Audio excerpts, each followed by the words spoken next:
ആവർത്തിക്കപ്പെടുന്ന ചികിത്സാ പിഴവുകൾ വർദ്ധിച്ചുവരുന്നു. അശ്രദ്ധ മൂലം അവയവങ്ങൾ മാറി സർജറി നടത്തിയ സംഭവങ്ങൾ പലപ്പോഴായി റിപ്പോർട്ട് ചെയ്യപ്പെടാറുണ്ട്. ചികിത്സാ പിഴവിനെ തുടർന്ന് രോഗി മരിക്കുന്നതും അപൂർവമല്ല. ചികിത്സാ പിഴവിൽ ആശുപത്രിക്കെതിരെ പോലീസിൽ പരാതി നൽകി കളമശ്ശേരി സ്വദേശി കുടിലിൽ വീട്ടിൽ ജലീൽ KP. ആവർത്തിക്കപ്പെടുന്ന ചികിത്സാ പിഴവിന് ഇരയായ കളമശ്ശേരി കുടിലിൽ സ്വദേശി ജലീൽ KP ആണ് എന്നോടൊപ്പമുള്ളത്. ഒക്ടോബർ 2-ാം തീയതി വയറുവേദന വന്നിട്ട് ഞാൻ ആശുപത്രിയിൽ പോയി കാണുകയും അവിടെ മൂത്രത്തിൽ കല്ലാണെന്ന് പറയുകയും ചെയ്ത് മരുന്ന് തന്ന് വിട്ടു. പിന്നെ അതിനുശേഷം ഇടയ്ക്ക് പോയി ഡോക്ടറെ കാണുകയും പിന്നെ രണ്ടാമത് 10-ാം തീയതി അതിശക്തമായിട്ട് വയറുവേദന വരികയും 11-ാം തീയതി ഡോക്ടർ വന്നിട്ട് പറഞ്ഞ് എമർജൻസി ആയിട്ട് പിത്തസഞ്ചി റിമൂവ് ചെയ്യണം, അല്ലെങ്കിൽ കരൾ വന്ന് വീർത്തേക്കണ്, ഇൻഫെക്ഷൻ അയക്കണം എന്നൊക്കെ പറഞ്ഞുകൊണ്ട് പിന്നെ പേടിപ്പിക്കുകയും പിന്നെ കൗണ്ട് കൂടിയിരിക്കുകയാണെന്നും പറഞ്ഞു. 12-ാം തീയതി സർജറി ചെയ്തു. പക്ഷേ പിത്തരസത്തിൻ്റെ ട്യൂബ് ഡോക്ടർ അശ്രദ്ധ മൂലം കട്ടായി പോവുകയും. അതെങ്ങനെ മനസ്സിലായി ഈ ട്യൂബ് കട്ടായി എന്നുള്ളത്? അത് ശരീരം ആകെ മഞ്ഞ കളറാവുകയും അതിനുശേഷം MRI സ്കാൻ ചെയ്യുകയും ചെയ്ത് കഴിഞ്ഞപ്പോൾ അതിൻ്റെ അകത്ത് ഇഞ്ചുറി സംഭവിച്ചിട്ടുണ്ടെന്നും പറഞ്ഞുകൊണ്ട് റിപ്പോർട്ട്. ഹോസ്പിറ്റലിൽ തന്നെയാണ് ചെയ്തത്? അല്ല, പുറത്ത് പോയി വിവിഡില്ല ചെയ്തത്. അത് കിൻഡറിൽ ഉണ്ടായില്ലായിരുന്നു MRI സ്കാൻ. അപ്പോൾ അതുകൊണ്ട് ഹോസ്പിറ്റലിൽ നിർദ്ദേശപ്രകാരമാണ് അവിടെ പോയി ചെയ്തത്. MRIയിലാണ് ഇത് അറിഞ്ഞത്. അവര് പറഞ്ഞ ആസ്ത്രയിലേക്ക് മാറ്റിയിട്ട് അവിടെ നിന്നുള്ള ഫുൾ ചെലവെല്ലാം കിൻഡറുകാർ തരാമെന്ന് പറഞ്ഞത്. അവർക്ക് മനസ്സിലായിരുന്നു. ആസ്ത്രയിലേക്ക് മാറ്റിയതല്ലേ. അപ്പൊ അതിന്റെ വരുന്ന ചെലവുകളെല്ലാം ഈ ആശുപത്രി ചെയ്യാന്ന് പറഞ്ഞിരുന്നു. പക്ഷെ ഞങ്ങൾ രേഖാമൂലമൊന്നും എഴുതി വാങ്ങിച്ചില്ലായിരുന്നു. പിന്നെ അവർ ആസ്ത്രയിൽ ചിലവ് പറഞ്ഞു കഴിഞ്ഞപ്പോൾ അവർ പറഞ്ഞു ഞങ്ങൾ ഡോക്ടറെ പരിചയപ്പെടുത്തി തരാമെന്ന് മാത്രമാണ് പറഞ്ഞതെന്ന് പറഞ്ഞുകൊണ്ട് ഞങ്ങളെ കഴിയുകയും ചെയ്തു. കിൻഡറിൽ 2 ലക്ഷം രൂപയും ആസ്റ്ററിൽ 8 ലക്ഷം രൂപയും ഇപ്പോൾ ചിലവായിട്ടുണ്ട്. ടോട്ടൽ 10 ലക്ഷം രൂപ ചിലവായിട്ടുണ്ട്. ചികിത്സ ഭേദമായ ഇപ്പം എന്നാലും ഈ 1 വർഷമെങ്കിലും പിടിക്കുമെന്ന ഡോക്ടർ പറഞ്ഞേക്കുന്നത്. ആദ്യം ചെന്നപ്പോൾ എന്താ ഡീറ്റെയിൽസ് ഒക്കെ തന്നത്?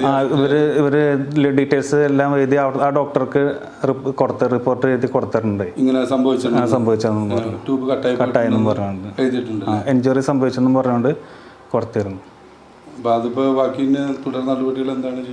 ഇനിയിപ്പോൾ സ്റ്റേഷനിൽ കംപ്ലൈൻറ്റ് കൊടുത്തിട്ടുണ്ട്. അപ്പോൾ FIR ഇടാമെന്ന് CI പറഞ്ഞിട്ടുണ്ട്. പിന്നെ മനുഷ്യാവകാശ കമ്മീഷനും മുഖ്യമന്ത്രിക്കും കളക്ടർക്കും എല്ലാവർക്കും പരാതി കൊടുക്കുന്നുണ്ട്. ഇപ്പോൾ ഈ ആസ്ത്രയിൽ അവർ ഇത് കഴിഞ്ഞപ്പോൾ ചികിത്സ കഴിഞ്ഞപ്പോൾ എന്താ പറഞ്ഞേക്കണേ? ആസ്ത്രയിൽ ചികിത്സ കഴിഞ്ഞ് ഇനി 1 വർഷം വരെയും അവിടെ കണ്ടിന്യൂ പോകാൻ പറ്റൂല, തൽക്കാലം വണ്ടി ഒന്നും ഓടിക്കരുതെന്ന് പറഞ്ഞേക്കണത്. ഡ്രൈവറാണ്. പിന്നെ ഞരമ്പ് കംപ്ലീറ്റ് 2ാമത് ഓപ്പൺ സർജറി ആയിരുന്നു. അപ്പോൾ ഞരമ്പെല്ലാം കട്ടായൊക്കെയാണ്. അപ്പോൾ അത് 2 വർഷം പിടിക്കും ആ ഞരമ്പെല്ലാം ജോയിൻ്റ് ആവാൻ, പഴയ രീതിയിലാവാൻ. 2 വർഷത്തോളം 1 വർഷം എന്തായാലും റെസ്റ്റ് എടുക്കണമെന്നാണ് ഡോക്ടർ പറഞ്ഞേക്കുന്നത്. ഇപ്പോൾ തന്നെ 10 ലക്ഷം രൂപ ചിലവായിട്ടുണ്ട്. ശസ്ത്രക്രിയയ്ക്ക് ശേഷം ദുരിത ജീവിതം നയിക്കുന്ന ജലീൽ KP അടക്കമുള്ളവർ സ്വകാര്യ ആശുപത്രികളിൽ സംഭവിച്ചിട്ടുള്ള ഇത്തരം ചികിത്സാ പിഴവുകളുടെ ഇരകളാണ്.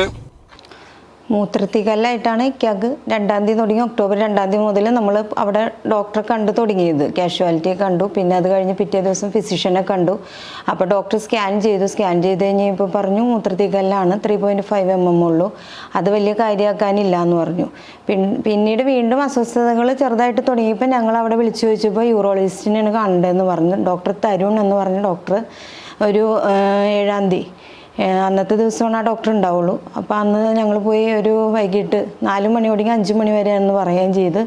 ഞങ്ങൾ 4 മണിക്ക് തന്നെ അവിടെ ചെത്തിയെങ്കിലും ഡോക്ടർ വന്നത് ഒരു 5:30 മണിക്കായിരുന്നു വന്നത്. ഡോക്ടർ വന്നു കഴിഞ്ഞ് വയ്ക്കാൻ പരിശോധിക്കലൊന്നും ഉണ്ടായിരുന്നില്ല. ഡോക്ടർ പറഞ്ഞ എന്താണെന്ന് വെച്ച് കഴിഞ്ഞാൽ കല്ലാണെന്നുണ്ടെങ്കിലും അത് മൂത്രനാളിൽ കൂടെ പോകുമ്പോൾ ചെറിയ വേദനകളും മുറിവുകളും ഉണ്ടാവും, അതിൻ്റെ പേരിലായിരിക്കുമെന്ന് പറഞ്ഞതനുസരിച്ചിട്ട് മരുന്നും കാര്യങ്ങളും തന്നു. വീണ്ടും വിട്ടു. ഈ 7-ാം പിന്നെ സ്കാൻ ചെയ്യാനും പറഞ്ഞായിരുന്നു.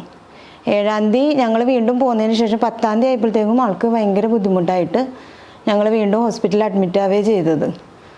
അപ്പോഴാണ് ഡോക്ടർ പറയണത് പിത്തസഞ്ചിയിൽ ഇൻഫെക്ഷൻ ആണെന്നുള്ളത്. ഈ പിത്തസഞ്ചിയിൽ ഇൻഫെക്ഷൻ വന്നിട്ട് നമ്മളോട് പറയണത് പെട്ടെന്ന് തന്നെ അത് റിമൂവ് ചെയ്യണം, അതല്ലാന്നുണ്ടെന്നുണ്ടെങ്കിൽ അത് കരളിനെ ബാധിക്കും, പിന്നെ അത് തന്നെ ഇൻഫെക്ഷൻ കൂടിയിരിക്കുകയാണ്. നമ്മളൊന്ന് ആലോചിക്കാൻ പോലും നമുക്ക് സമയം തന്നില്ല എന്നുള്ളതാണ്. പെട്ടെന്ന് തന്നെ ഓപ്പറേഷൻ ചെയ്യണമെന്ന് പറഞ്ഞ്. അപ്പോൾ ഇക്കാകാണെങ്കിലും വാപ്പയില്ലാത്തത് കൊണ്ട് പിന്നെ ഉമ്മാടെ അടുത്ത് വിളിച്ചു ചോദിച്ചു. അപ്പോൾ ഉമ്മായും പറഞ്ഞു ഉമ്മാടെയും പിത്തസഞ്ചി റിമൂവ് ചെയ്ത് ഉമ്മാക്കും വേറെ പ്രശ്നങ്ങളൊന്നും ഉണ്ടായിട്ടില്ല. അപ്പോൾ അതുകൊണ്ട് ഉമ്മായും പറഞ്ഞു അങ്ങനെ ചെയ്യാൻ പറഞ്ഞ രീതി അനുസരിച്ചിട്ട് നമ്മൾ അത് പിറ്റേ ദിവസം തന്നെ ചെയ്തോളാനും പറഞ്ഞു. പിറ്റേ ദിവസം ഡോക്ടർ ഡെന്നി എന്ന് പറയുന്ന ഡോക്ടർ, അപ്പോൾ സർജനാണ്, സീനിയർ ഡോക്ടറാണ്, നല്ല ഡോക്ടറാണെന്നൊക്കെ പറഞ്ഞ ഷഫീഖ് ഡോക്ടർ പറഞ്ഞതിൻ്റെ അടിസ്ഥാനത്തിലാണ് നമ്മളത് ചെയ്യാൻ വേണ്ടിയിട്ട് നിന്നത്. പക്ഷേ ഡോക്ടർ അന്ന് സർജറി ഉണ്ടാവും എന്ന് പറഞ്ഞ ടൈമിലൊന്നും നമ്മുടെ സർജറി നടന്നില്ലായിരുന്നു. 12 മണിക്ക് നമ്മളെ സർജറിക്ക് കൊണ്ടുപോകുമെന്ന് പറഞ്ഞിട്ട് വൈകിട്ട് 5 മണിക്കാണ് നമ്മൾ സർജറിക്ക് കൊണ്ടുപോവുകയും ചെയ്ത് 6 മണിയായപ്പോഴാണ് സർജറി തുടങ്ങിയത്. 10:30 മണി വരെ സർജറിയും ഉണ്ടായിരുന്നു. അത് കഴിഞ്ഞ് ഡോക്ടർ ഇറങ്ങി കഴിഞ്ഞപ്പോഴും ഞാൻ ആ സമയത്ത് തന്നെ അവിടെ ഡോക്ടറോട് ചോദിച്ചു എന്തെങ്കിലും. അപ്പോൾ പറഞ്ഞു പഴുപ്പുണ്ടായിരുന്നു, വേറെ കുഴപ്പമൊന്നുമില്ല എന്നും പറഞ്ഞ് ഡോക്ടർ അപ്പം തന്നെ പോവുകയും ചെയ്തു.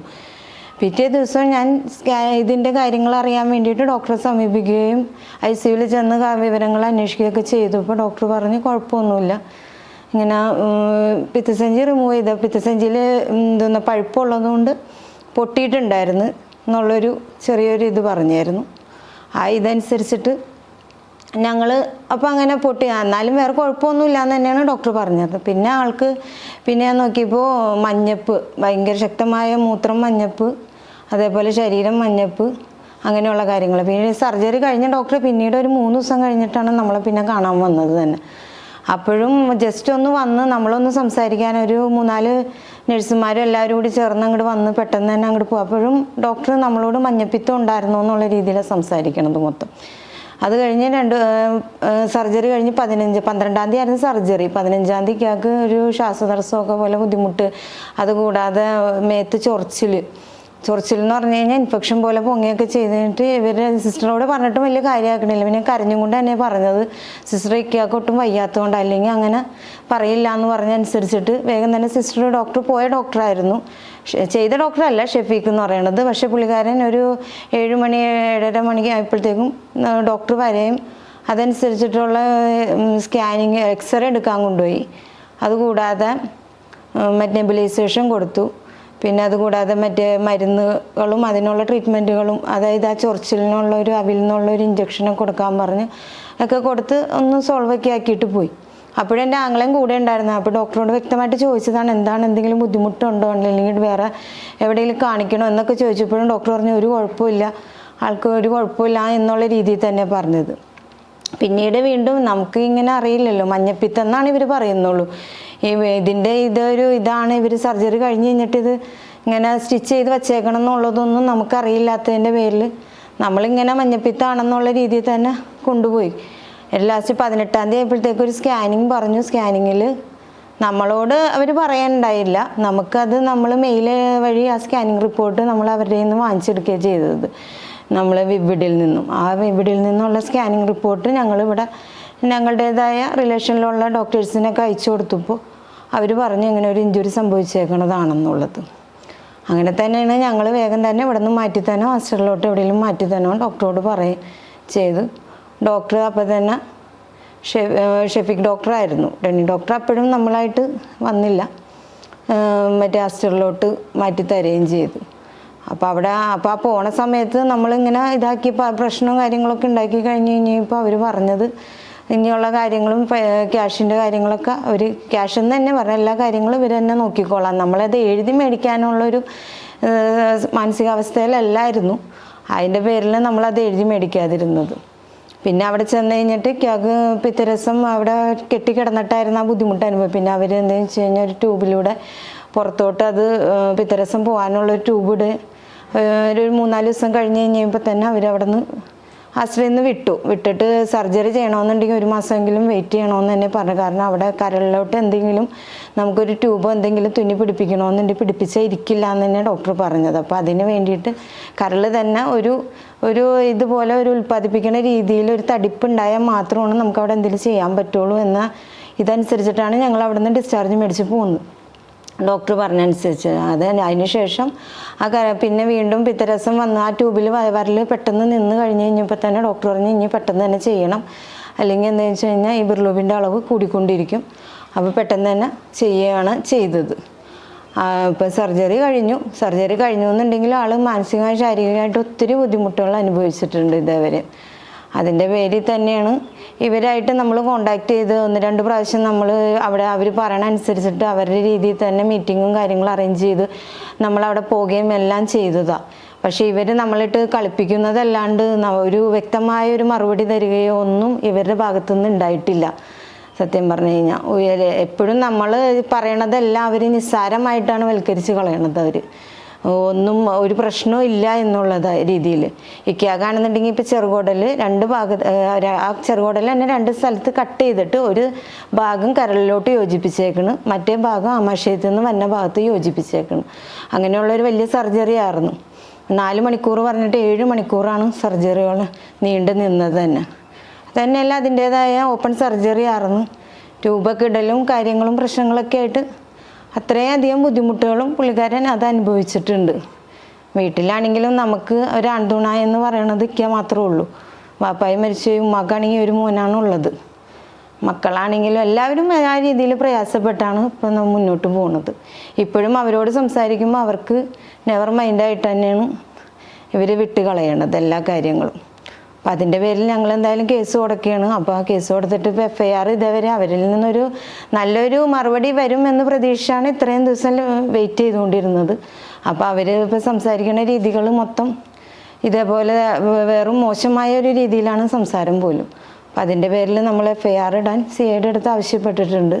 അപ്പം അതിനുള്ളൊരു അനുകൂലമായ മറുപടി സാറും തന്നിട്ടുണ്ട്. എന്തായാലും FIR ഇടാന്നുള്ള രീതിയിൽ തന്നെ സംസാരിച്ചാണ്. പിന്നെ ഞങ്ങൾ ഇപ്പോൾ എല്ലാ മന്ത്രിമാർക്കും ആരോഗ്യമന്ത്രി അല്ലാണ്ട് മറ്റേ ഇവർക്കും എല്ലാവർക്കും നമ്മൾ ഒരു ഇതന്നെ അയക്കാനുള്ള ഇതെല്ലാം എഴുതി വെച്ചിട്ടുണ്ട്. നമ്മളത് അയക്കുകയും ചെയ്യുകയാണ്. കേസുമായിട്ട് പരമാവധി മുമ്പോട്ട് പോകാൻ തന്നെ ഓർത്തിരിക്കുന്നു. അതേസമയം ചികിത്സാ പിഴവിൽ നിന്നും വിദഗ്ധ ചികിത്സയ്ക്ക് വേണ്ടി മറ്റു ആശുപത്രിയെ സമീപിച്ചതാണെന്നും ആശുപത്രി അധികൃതർ അറിയിച്ചു. അശ്രദ്ധ മൂലം അവയവങ്ങൾ മാറ്റി സർജറി ചെയ്ത ആശുപത്രിക്കെതിരെ ഗുരുതര ആരോപണവുമായിട്ടാണ് കളമശ്ശേരി സ്വദേശി KP ജലീൽ. ചികിത്സാ പിഴവിനെ തുടർന്ന് മരിക്കുന്നതും അപൂർവമല്ല. ചികിത്സാ പിഴവ് മൂലം വീടുകളിൽ റെസ്റ്റ് ചെയ്യുന്നതും ധാരാളം പേരുമുണ്ട്. ഇതിനെതിരെ ശക്തമായ നടപടി സർക്കാർ തലത്തിൽ എടുക്കണമെന്നാണ് കുടുംബം